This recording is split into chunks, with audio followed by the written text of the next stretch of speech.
Bharatiya Samaj party द्वारा आयोजित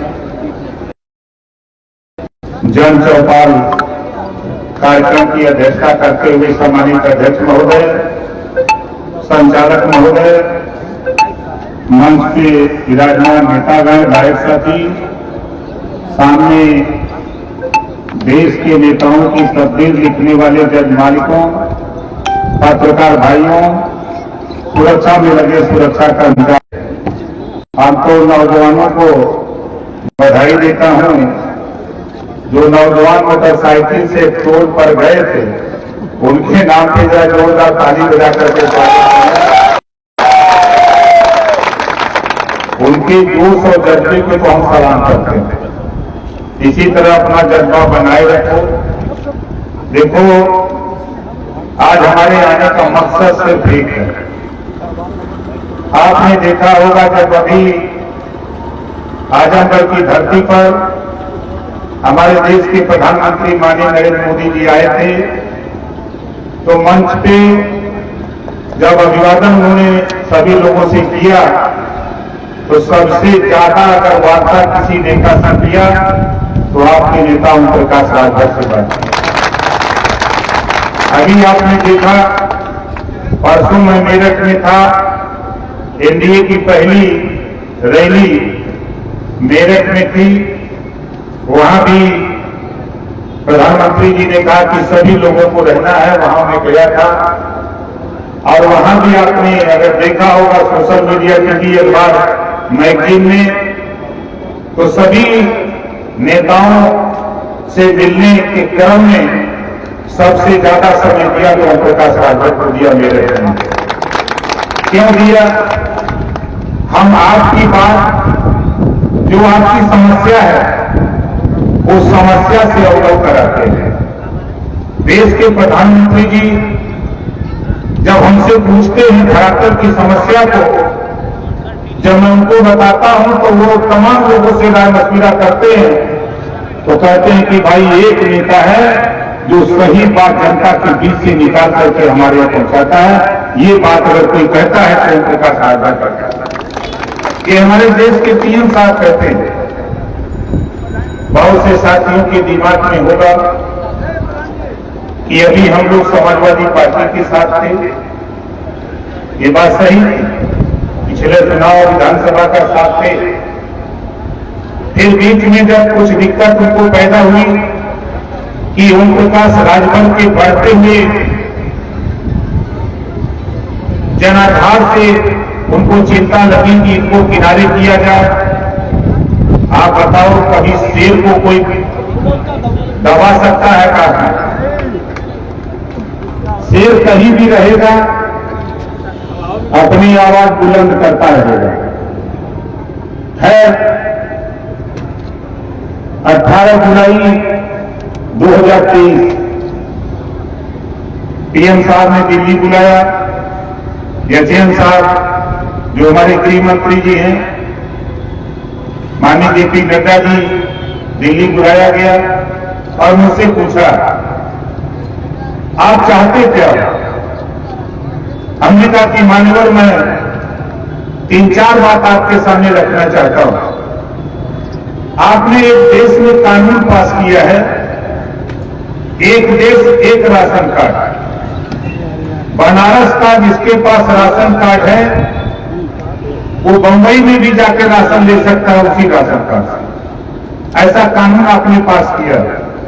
हम चाहते हैं कि देश में एक समान शिक्षा हो, वन नेशन वन एजुकेशन की व्यवस्था पूरे देश में लागू कर दीजिए। यही हमारी सबसे बड़ी इच्छा है। हमने उनको समझाया कि जब कोई भी नौकरी के लिए सरकारी स्कूल में पढ़ने वाला छात्र और प्राइवेट स्कूल में पढ़ने वाला छात्र, दोनों में अंतर है। प्राइवेट स्कूल में अच्छी शिक्षा हो रही है और प्राइमरी सरकारी स्कूल में शिक्षा कमजोर है। सरकारी स्कूल में पढ़ने वाला गरीब कमजोर का बच्चा है, वहां फेल हो जाता है, इस नाते वो नौकरी नहीं पा पा रहा है।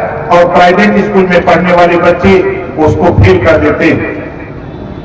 उन्होंने कहा कि ओम प्रकाश राजभर ये बात तो मेरे जेहन में थी और मैं आपको आश्वासन करता हूं, आश्वासन देता हूं कि आप हमारी मदद करो, हमारे साथ आओ और इस बात को हम लागू करके देश में दिखाएंगे। ये देश के प्रधानमंत्री जी ने कहा। दूसरा उन्होंने पूछा, हमने कहा कि मान्यवर मैं गांव में जब घूमता हूं एक बीमारी मैंने पकड़ा, यहां जितने लोग आप लोग हो वो बीमारी आपके घर भी है। वो बीमारी क्या है? कितने लोग बिजली के बिल से परेशान हो गए? हाथ उठाओ। यही बीमारी है ना। अब देखो, इस बीमारी को किसी देश के नेता की हिम्मत नहीं है कि जो देश के प्रधानमंत्री जी के सामने रखे, लेकिन तेरा नेता जब देश के प्रधानमंत्री जी ने पूछा तो मैंने कहा कि मान्यवर एक कंपनी को स्मार्ट मीटर, बिजली का मीटर लगाने के लिए टेंडर मिला और वो कंपनी वाला जब गांव में अपना मेन ठेकेदार भेजा तो गांव के लोगों से कहा कि फ्री में मीटर लगता। तो गरीब सोचा कि फ्री में बात लगवाना, कुछ लोग सोचे कि बिजली फ्री में बात, तो मैं तो ठेकेदार कर दिया कि हाँ फ्री में। और गरीब कत्तो बेले में, कत्तो खंभा में, कत्तो मड़ई में, कत्तो दुआरे करवा लिए। अब 3 साल 2 साल 4 साल बीता तो किसी के यहां 25,000 50,000 1-1 लाख बिजली का बिल आ गया। जब बिल आ गया तब उसको परेशानी हुई है मान्यवर, और आपने तमाम अमीरों के कर्जे माफ किए हैं तो गरीबों के भी कर्जे आप माफ कर दो, एक घरेलू बिजली का बिल माफ कर दो। उन्होंने 4 दिन के बाद जब मैं लौटा था तो मुख्यमंत्री योगी आदित्यनाथ जी ने बुलाया और कहा कि दिल्ली में क्या समझा के आए हो? हमने कहा आपको कैसे पता? उन्होंने कहा नहीं पता, क्या समझाए वो बताओ। हमने कहा कि बिजली का बिल माफ कराना। बहुत से साथियों को पता होगा, जो चक्रवृद्धि ब्याज था आपके ऊपर सरचार्ज था, 100% माफ करने की घोषणा ऊर्जा मंत्री अरविंद शर्मा जी से कराने का काम प्रकाश राजभर ने करा दिया। उसका लाभ लाखों लोग लिए, फिर भी मेरे मन में चैन नहीं। मैंने प्रधानमंत्री जी से जब कहा था, उन्होंने कहा कि इस पे थोड़ा हम राहत देंगे। आने वाले दिनों में हम चाहते हैं, और प्रकाश राजभर जी जो तुम चाहते हो वही हम चाहते हैं, आने वाले दिनों में घरेलू बिजली का बिल हम 0 करके दिखाएंगे। ये हम आपको गारंटी के साथ कह रहे हैं। और परसों मैं मेरठ में जब था, इसी बात को प्रधानमंत्री जी बोल रहे थे तो मैं बैठ के हंस रहा था कि मेरी बात जब दिल्ली में 18 जुलाई 2023 को हुई, आज वही बात देश के प्रधानमंत्री जी ने आज मेरठ की धरती पर वही बात बोल रहे हैं। इसका मतलब कि आने वाले दिनों में हमारा बिजली का बिल अब हम लोगों को देना नहीं पड़ेगा। गरीबों, तेरा घरेलू बिजली का बिल माफ करने की व्यवस्था देश के प्रधानमंत्री योजना बना चुके थे। ये बात जब मैंने कहा उनके जेहन में बैठ गई। तीसरी बात मैंने उनसे कहा कि मान्यवर आपका एक प्रदेश है गुजरात, आप वहां से आते हैं, मैं तो आता हूं यूपी से। मैं तो यूपी से हूं और यूपी में बड़ी आबादी है, पूरे देश का सबसे बड़ा प्रदेश उत्तर प्रदेश है, 25 करोड़ आबादी। यहां का नौजवान बड़ी संख्या में बेरोजगार, उनके रोजगार की व्यवस्था। उन्होंने कहा कि ओम प्रकाश राजभर, मुझे चिंता है, जो आप कहते हो सही कहते हो। जो रोजगार पर शिक्षा की बात जब मैंने उनसे कहा, उन्होंने कहा कि जब 4 से बात करते हो 5 से, हम कक्षा 6 से रोजगार पर शिक्षा हम नई शिक्षा नीति में लेकर के आ रहे हैं कि गरीब जब अपने अपने घर, अपने अपने आसपास जब विद्यालयों में पढ़ेगा तो उसको रोजगार पर शिक्षा दी जाएगी। अब उसको बाहर नहीं जाना पड़ेगा, उसको पैसा देकर उसके गांव में, उसके घर में ही रोजगार करने का काम व्यवस्था कराई जाएगी। ये बात देश के प्रधानमंत्री जी ने कहा। ये बात हिम्मत नहीं करती। जब मैं बोल रहा था तो तमाम नेता थे वहां, हमसे कुछ लोग धीरे धीरे करें, कम बोलिए। हमके देखो भाई, हमारी आदत है तो बहुत बोलते हैं। हम जब बोलते हैं तो बहुत बोलते हैं, नहीं बोलते हैं तो सुनते हैं। हम तो आपसे कहने आए हैं कि आप बताओ, हम तो यहाँ माइक में से लगाए हैं नेताजी लोग, और ये लोग भाषण दिला रहे हैं। पहले तो आप बताओ, आप लोगों के आशीर्वाद से हम विधानसभा 7 साल से हैं, दूसरे टर्म में। विधानसभा में आपकी लड़ाई ओम प्रकाश राजभर ने 403 विधायकों में ओम प्रकाश राजभर ने सदन में तेरी लड़ाई लड़ा कि नहीं लड़ा? कितने लोगों को पता है जो हाथ उठाव लड़ा है? और आपको बता दूं, हमारे 2-4 साथी हैं बनारस के, जिनको पता नहीं है, आपको गुमराह करते हैं। पिछली सरकार तो छोड़ दीजिए, इस सरकार की बात अगर हम करें तो भर राजभर को एसटी में ले आने की गुमराहियत पैदा करने वाले लोगों 17 जिले का सर्वे सीएम योगी आदित्यनाथ जी से करवा दिया हूं। 100 संस्थान में फाइल गई है और ये तेरी बात एसटी में शामिल करने की देश के गृह मंत्री और प्रधानमंत्री के सामने रखा हूं। यहां जनता के बीच में नहीं बोलता। वहां भी तेरी आवाज बना दिया हूं, वहां भी बता दिया हूं। उन्होंने कहा है कि हम भी फोन किया है सीएम साहब ने, हमारे गृह मंत्री जी ने फोन किया सीएम साहब को कि देखो ये राजभर का मामला, इसको जल्दी भिजवाओ। दुर्भाग्य हुआ, काम चालू हुआ 100 संस्थान और पूरा नहीं हुआ, तब तक साथी आचार संहिता लग गई। और मेरी कोशिश है, आप बताओ, सदन में अगर ओम प्रकाश राजभर अंदर नहीं होता तो बताओ क्या सर्वे होता? क्या सर्वे होता? नहीं होता। लेकिन हमारे 2-4 साथी हैं जो गुमराह करते हैं। हम उन साथियों से कहना चाहूंगा, अगर आपके पास विवेक और बुद्धि है तो ये सोच लो कि सदन के अंदर ही रह करके नेता तेरी लड़ाई लड़ करके तुझे आरक्षण दिला सकता है, वरना सदन के बाहर नहीं दिला सकता है। और ये ओम प्रकाश राजभर हम आपके लिए हैं। आपने देखा, हम आपके लिए बराबर लड़ते हैं और हम तो चाहते हैं कि चुनाव जीतेगा, सरकार बनेगी, सदन अगला सदन चलेगा, उसके बाद विधानसभा में यहां से प्रस्ताव भिजवाकर उत्तर प्रदेश में 1 सीट हमको मिली, लोकसभा घोषित सीट मिली है। वहां पार्टी के नेताओं ने डॉक्टर अरविंद राजभर को प्रत्याशी बनाया और प्रत्याशी बनाया है और वहां के लोगों ने मन बनाया है, भारतीय जनता पार्टी, निषाद पार्टी, अपना दल के साथी मन बनाए हैं कि डॉक्टर अरविंद राजभर को दिल्ली की पार्लियामेंट में भेज करके हम वहां बहस कराएंगे आरक्षण के सवाल पे। ये घोषी की जनता वहां के लोग कर रहे हैं, भारतीय जनता पार्टी के लोग वहां काम कर रहे हैं और हमारे साथी लोग गुमराह कर रहे हैं। आज देख सुन लो साथी, ओम प्रकाश राजभर बनने के लिए पहले 14 साल गांव घूमो।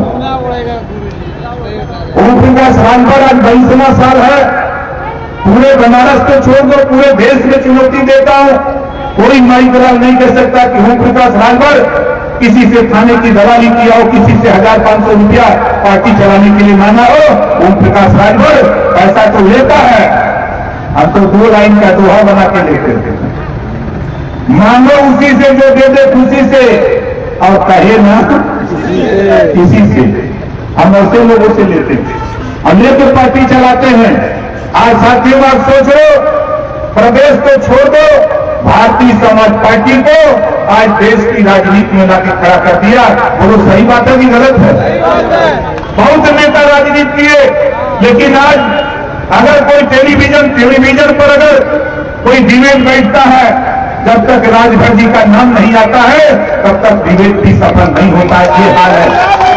कोई अखबार उठा के देखो, मैगजीन देखो, भारत को छोड़ो, दुनिया की समाचार agency British broadcasting corporation of London, जिसको आप BBC लंदन कहते हो, वहां से समाचार प्रकाशित होता है, पूरी दुनिया को बता रहा है।